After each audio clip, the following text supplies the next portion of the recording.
Alhamdulillahilladzi amarana al-i'tisama bihablillahi matin.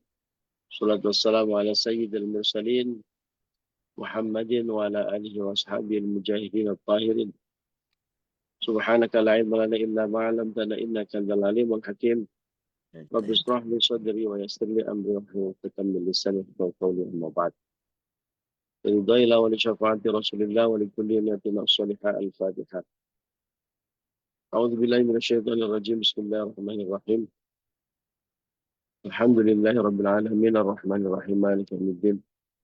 Iyyaka na'budu wa iyyaka nasta'in ihdinas siratal mustaqim. Siratal ladzina an'amta 'alaihim ghairil maghdubi 'alaihim waladdallin. Rabbi firli wa walidayya wa li jami'il mu'minina amin. Bapak Ibu dan teman-teman rahimakumullah, alhamdulillah pagi hari ini kita bisa bersilaturahmi dan ngaji bersama-sama. Anugerah Allah yang sangat luar biasa, wajib kita syukuri. Mudah-mudahan dengan syukur kita, nikmat Allah akan terus terlimpah, bahkan terus bertambah untuk kita semuanya. Allahumma amin ya rabbal alamin. Pagi hari ini kita ngaji Riyadhus Shalihin. Masuk bab baru, dan seperti biasanya di bab baru Imam Nawawi mengutip beberapa ayat-ayat Al-Quran yang relevan dengan topik yang dibahas. Dan di bab baru ini Imam Nawawi membahas atau mengumpulkan hadis-hadis yang berbicara tentang atau membahas tentang jihad.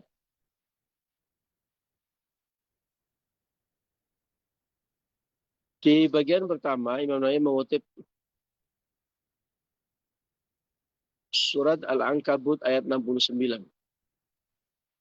Al-Ankabut surat ayat 69. A'udzubillahi minasyaitonir rajim. Bismillahirrahmanirrahim. Walladzina jahadu fina lanahdiyannahum subulana wa innallaha lama'al muhsinin. Walladzina jahadu, dan orang-orang yang berjihad di jalan Allah, fina, untuk kami Allah, untuk mencari keridhaan Allah. Semata-mata niatnya itu karena untuk mencari keridhaan Allah. Lanahdiyannahum, niscaya kami akan benar-benar menunjukkan kepada mereka. Menunjukkan apa? Subulana, jalan-jalan kami, jalan Allah. Ya. Lanahdiyannahum, menunjukkan itu sama satu akar kata dengan hidayah, petunjuk. Dengan kata lain, Allah pasti akan memberikan petunjuk. Petunjuk di jalan Allah. Wa innallaha, dan sesungguhnya Allah, lama'al muhsinin, beserta orang-orang muhsin. Muhsin itu orang yang ihsan, orang-orang yang berbuat baik. Teman-teman rahimakumullah,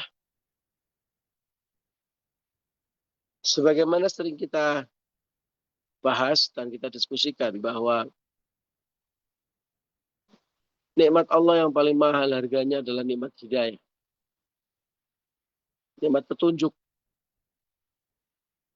Karena tanpa petunjuk Allah, sebagaimana kalau kita pergi ke suatu tempat yang asing, yang kita tidak mengenal, yang masih penuh dengan misteri, yang kalau nyasar sedikit itu akan sangat berbahaya. Sementara kalau kita sampai tujuan kita akan mendapatkan nikmat yang luar biasa. dalam kondisi seperti itu tidak ada yang lebih penting selain petunjuk agar kita sampai tujuan dan cita-cita kita. Nah, itulah hakikat hidup di dunia. Ya. Hidup di dunia yang penuh dengan jebakan-jebakan Batman ya. Tampaknya bagus, tampaknya indah. Wah, ternyata itu jurang yang sangat berbahaya. Ya kan? Itu kerjaannya setan seperti yang pernah kita diskusikan saat kita ngaji. Kerjanya setan itu kan memperindah jurang-jurang yang penuh dengan mara bahaya. Kita ini kalau nyetir malam-malam di tempat yang gelap, lampunya nggak jelas. Ada lampu tapi nggak terang gitu. Terus di jalan juga nggak ada lampunya atau lampunya nggak terang. Itu aja sangat berbahaya. Ya, ada lampunya tapi nggak terang-terang amat aja berbahaya. Kemarin dari Jakarta saya ke Cilacap menjelang long weekend hari Jumat sore. Semua tiket habis. Ya, semua tiket habis. Dari hari Jumat sampai hari Minggu. Padahal itu Cilacap. Nyari Purwokerto juga habis, Kroya juga habis, seluruh tujuan di Kabupaten Cilacap habis. Maka kemudian saya naik mobil dari Jakarta ke Cilacap agar bisa sampai ke Cilacap.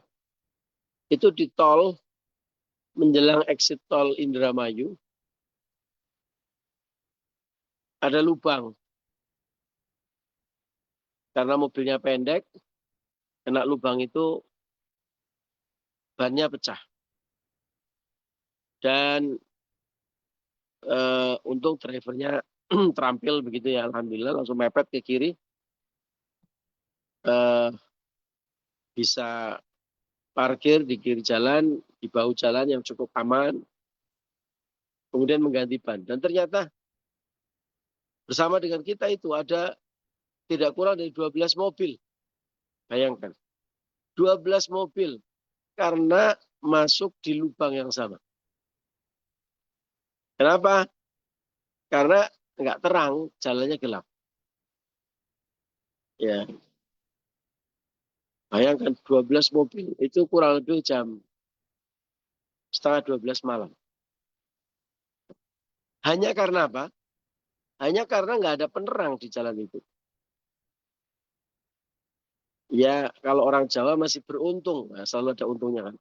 Masih beruntung tidak ada korban jiwa. Karena itu sangat berbahaya kalau tidak bisa mengendalikan mobil dalam keadaan kecepatan tinggi karena di tol, itu bisa melintir dan bisa keluar dari bahu jalan.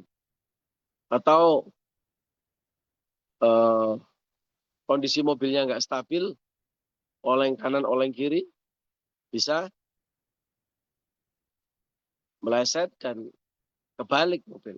Naudzubillah. Atau bisa kena mobil yang di belakangnya yang tidak siap.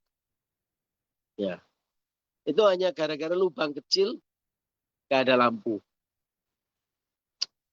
Nah, hidayah itu begitu, Bapak Ibu.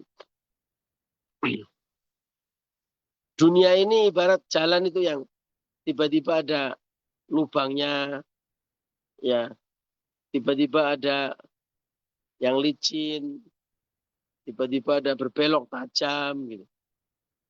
Kalau kita jalan malam hari, nggak pakai lampu, atau di jalan itu nggak ada lampunya, kebayang betapa bahayanya perjalanan kita. Itulah dunia yang sedang kita jalani, yang sedang kita hidup di dalamnya. Kalau di dunia ini nggak ada pelenrong, kalau orang Jawa bilang pelenrong ya, lampu listrik, atau kalau Anda jalan dengan mobilnya mati, lampunya, sementara jalannya gelap, betapa berbahayanya. Ya, bisa nyasar, bisa celaka, atau bahkan bisa mencelakakan orang lain. Itulah dunia kita tanpa hidayah. Maka betapa pentingnya hidayah dari Allah Subhanahu wa taala. Dan dalam ayat ini Allah janjikan hidayah seperti itu, nikmat anugerah hidayah petunjuk Allah itu pasti akan diberikan kepada orang-orang yang jahadu fina. Orang-orang yang berjihad di jalan Allah. Kalau kita menjadi bagian dari orang yang berjihad, insya Allah Allah berikan petunjuk, ya, yang dengan petunjuk itu insya Allah manusia akan diantarkan menuju keinginan cita-cita terbesarnya, yaitu sa'idah fid dunya wa sa'idah fil akhirah. Sa'idun fid dunya wa sa'idun fil akhirah. Berbahagia, selamat di dunia, dan selamat dan berbahagia juga di akhirat. Tapi syaratnya jahadu fina, berjihad di jalan kami. Nah, apa itu berjihad? Jihad itu sungguh-sungguh, Bapak Ibu. Ya, bukan berarti harus selalu perang, nembakin orang kafir, bukan. Ya, jihad itu satu akar kata dengan ijtihad dan mujahadah. Ijtihad itu badlul wus'i linaili hukmi syar'iyyin, mengerahkan segenap kekuatan, kemampuan, ya, linaili hukmi syar'iyyin, untuk menetapkan hukum syara'. Jadi kalau ijtihad itu terkait dengan pemikiran, ya, dengan sumber ayat Al-Quran, Al-Hadis, ijma' dan kias para ulama, ya, menetapkan hukum. Ya. Seperti Imam Syafi'i yang jihadnya itu, ijtihadnya itu puluhan ribu hukum syariat ditetapkan oleh beliau. Ya, tentu bukan beliau yang membuat, beliau menetapkan berangkat dari permasalahan-permasalahan atau pertanyaan-pertanyaan umat. Imam Syafi'i itu bisa nggak tidur semalaman. Bukan karena begadang nonton sepak bola gitu. Tapi karena terus berijtihad, menggali sumber-sumber hukum Islam untuk menjawab pertanyaan umat. Ya kan? Ya, kita ngaji setengah jam udah ngantuk. Ya. Imam Syafi'i semalaman bisa nggak tidur untuk berijtihad. Itu sungguh-sungguh. Itu mujahadah. Nah, ini beda lagi. Kalau ijtihad itu lapangannya di bidang pemikiran, kalau mujahadah itu dalam ibadah. Makanya sering kita mendengar istilah, ayo kita mujahadah. Ayo kita menggelar acara mujahadah. Nah, mujahadah itu ibadah yang sungguh-sungguh. Tidak harus di lapangan, tidak harus di masjid rame-rame. Pokoknya kalau kita mengerahkan seluruh kemampuan kita, ya, baik itu harta, jiwa, raga, ya, itulah jihad dalam berbagai lapangan atau dalam berbagai bentuknya. Ya, kalau dimusuhi orang kafir, dizolimi, orang-orang munafik, diancam keselamatannya, juga keselamatan negara, bangsa, dan masyarakat. Ya, jihadnya adalah mengangkat senjata melawan mereka. Ya. Kalau jihad, kalau urusannya adalah Anda seorang ulama cendekiawan yang menghadapi berbagai masalah umat, harus dijawab, harus ditetapkan hukumnya. Ya, jihadnya dengan pemikiran, ya, penelitian, riset, tafakur, mutolaah, ya, kemudian berdiskusi, halaqah, mentarjih sumber-sumber hukum Islam, atau melakukan bahsul masail, ya, dengan pemikiran. Kalau Anda pengurus masjid, masjidnya la yamutu fiha wa la yahya, tidak hidup dan juga tidak mati. Ya, kembang kempis alias. Ya, jihadnya adalah bersungguh-sungguh mengelola masjid, memanage masjid agar makmur. Ya, seperti Ustadz Sungkono, jihadnya membangun pesantren. Kita doakan semoga segera terwujud, ya, menjadi tempat ngaji yang barokah. Kalau Anda ibu rumah tangga, jihadnya dengan serius mendidik putra-putri kita menjadi kepala logistik dalam rumah tangga, ya, menjadi pendamping suami, termasuk juga kalau ya dibutuhkan ya ikut membantu mencari nafkah jika dibutuhkan, meskipun itu kewajiban suami. Kalau Anda adalah para pejabat yang membuat decision, yang membuat keputusan-keputusan penting untuk umat, maka jihadnya adalah memimpin dengan adil, membuat keputusan-keputusan yang fair dan yang terbaik untuk rakyat. Ya, menghindarkan diri dari godaan-godaan syaitan, ngawe-awe, ya, karena orang ada yang minta kata belece dan sebagainya. Kalau Anda seorang pelajar, ya jihadnya belajar dengan sungguh-sungguh. Pokoknya apapun yang kita lakukan, dua hal poinnya untuk bernilai jihad. Satu, mengerahkan segenap kemampuan kita, bukan mager, ya, bukan males-malesan, tapi seluruh kemampuan kita, baik harta, jiwa, raga, semuanya, semata-mata untuk mencari ridho Allah, berjuang di jalan Allah, meninggikan kalimat Allah. Itulah jihad. Wah Pak, kita di Indonesia udah nggak bisa perang lagi, orang kafir nggak bisa jihad. Oh, banyak sekali jihad yang lain. Ya, jihad sosial, ibadah kita, pemikiran kita, kontribusi kita. Ya, itulah jihad-jihad itu. Ya, selama dua hal tadi, seluruh kemampuan dikeluarkan. Yang kedua, semata-mata untuk mencari ridho Allah. Niscaya itu terhitung jihad dan niscaya akan mendapatkan petunjuk dari Allah. Dan Allah menegaskan di bagian akhir ayat itu. Ayat tadi yang kita baca Al-Ankabut 69. Pasti Allah bersama orang-orang yang muhsin. Bersama itu artinya ya mencukupkan, ya membela, ya meninggikan harkat derajat orang-orang yang muhsin. Orang-orang yang berbuat baik. Dihubungkan dengan bagian pertama dari ayat tadi tentang orang-orang yang jihad, artinya orang-orang yang jihad itu insya Allah tergolong orang-orang yang muhsin. Selama jihadnya betul semata-mata karena Allah. Bukan karena balas dendam. Bukan karena menjilat berbuat baiknya itu ya. Bukan karena haus pujian semata. Ya. Tapi semata-mata karena Allah. Insya Allah mereka menjadi orang yang muhsin. Dan orang yang muhsin pasti akan dibersamai oleh Allah. Di sisi yang lain, orang-orang yang bersungguh-sungguh membela agama Allah, berjuang di jalan Allah, itu caranya juga harus ihsan.